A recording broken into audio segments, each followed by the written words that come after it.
carrière au Burkina Faso où j'ai travaillé 1 an quand j'ai fini mes études en 1995. Avant de rentrer en Guinée, j'ai été appelé par Plan International. Je suis venu, j'ai travaillé avec Plan International jusqu'en 2020. En 2020, je suis parti en France pour une spécialisation et de là-bas, j'ai continué ma carrière internationale. Jusqu'en 2020, j'étais au Congo, entre les deux Congos, et puis en Afrique centrale. Je suis rentré en 2020 et depuis 2020, je suis directeur de West Ingénierie. Avec bien sûr d'autres activités que je mène, mais je me consacre presque à 100% sur la gestion de West Ingénierie, qui est un bureau international que nous avons créé en 1999. Donc je suis membre fondateur de West Ingénierie. Et aujourd'hui, c'est moi qui dirige West Ingénierie pour essayer de remonter un peu la société, pour mettre la société sur les rails.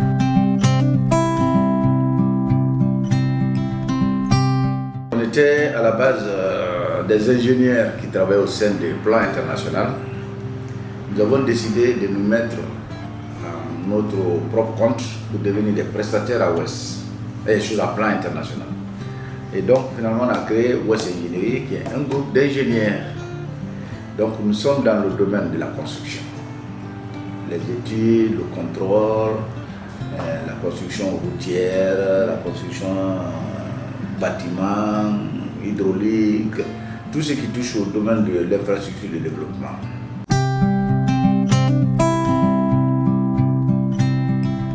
On ne peut pas engager un projet de développement d'infrastructure sans tenir compte de son impact environnemental. C'est pour cela que ce soit le financement des bailleurs de fonds, que ce soit le financement de BND, le volet environnemental c'est toujours un volet crucial. Prendre en compte les aspects environnementaux du projet, l'impact du projet sur la population, sur la faune et flore, c'est un truc qu'on ne peut plus voiler. S'il y a 20 ans, c'était accessoire, aujourd'hui ça fait partie des paramètres primordiaux qui sont des éléments quand même de blocage même pour les financements.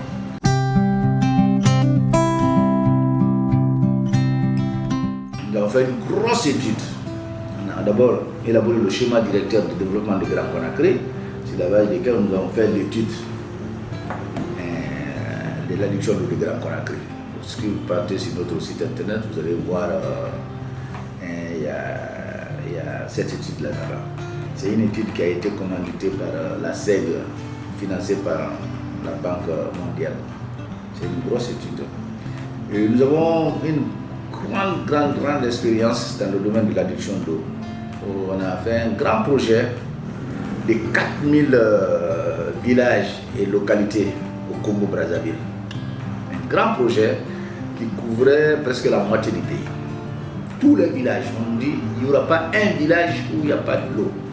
De l'eau avec, par exemple, aller chercher de l'eau. S'il n'y a pas de cours d'eau, on va faire des forages, mais avec du pompage solaire. C'est-à-dire installation directement solaire et puis on approvisionne la localité. Je pense qu'en Guinée, on a beaucoup de chance et la nature nous a fait énormément de cadeaux. On n'a pas de problème d'eau. On a des problèmes de maîtrise d'eau. J'ai l'habitude de dire souvent aux gens qu'en Guinée, l'eau chasse les gens dans les maisons et on n'en a pas pour boire. Il y a beaucoup d'eau. Il y a des endroits où on creuse un peu, on a l'eau. Et on doit, dans les conditions normales, si on avait les moyens, c'est aujourd'hui les moyens et puis la politique,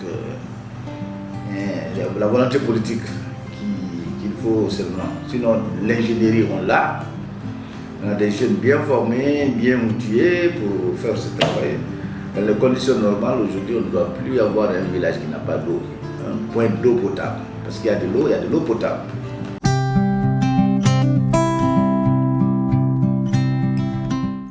Lorsque la Guinée va sortir de toutes ces phases, on va avoir une stabilité sur le plan institutionnel, il serait intéressant, par exemple, envisager de faire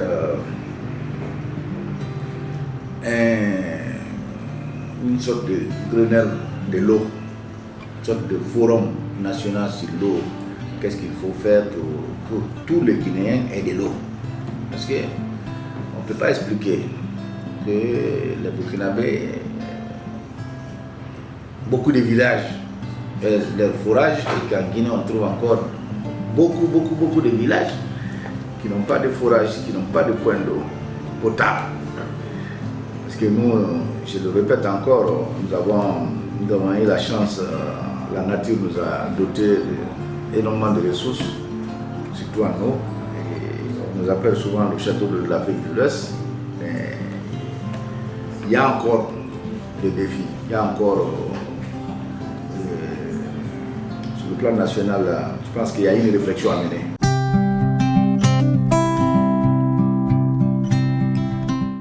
Nous sommes des privés, nous sommes des prestataires privés, nous sommes des ingénieurs. Et quand il y a le besoin, que ce soit, on a aujourd'hui le marché africain ouvert. On est là, on gagne des marchés. Je viens de signer à Mauritanie un contrat. Et s'il y a besoin au Tchad, je réponds. Si on me sélectionne, je fais le travail. Si en Guinée, la même chose se présente, moi je réponds toujours. Il n'y a pas un truc où dire voilà, on va s'asseoir pour machin. Non. C'est que l'État décide quel est le secteur dans lequel cette année on va évoluer, ou bien quels sont les secteurs, à quel niveau on va évoluer dans les années à venir. Nous sommes là pour les apporter des solutions, pour leur dire voilà, notre travail c'est de l'expertise. Vous voulez amener par exemple l'eau pour tous ces quartiers-là. Nous savons où aller chercher l'eau. Par exemple, l'addition d'eau de Grand Conakry, là, on est allé chercher l'eau à 47 km de Conakry. Là où il faut la grande quantité qu'on a besoin pour alimenter 2000 mètres cubes d'eau à l'air par heure pour la ville de Conakry. On est allé chercher à 47 km les grandes chutes qui sont vers Kindia. On sait le faire, mais c'est les décideurs qui nous disent voilà, voilà notre vision, voilà la voie qu'on veut suivre. Est-ce qu'il y a des spécialistes qui viennent nous accompagner pour nous aider? Nous, on apporte des solutions.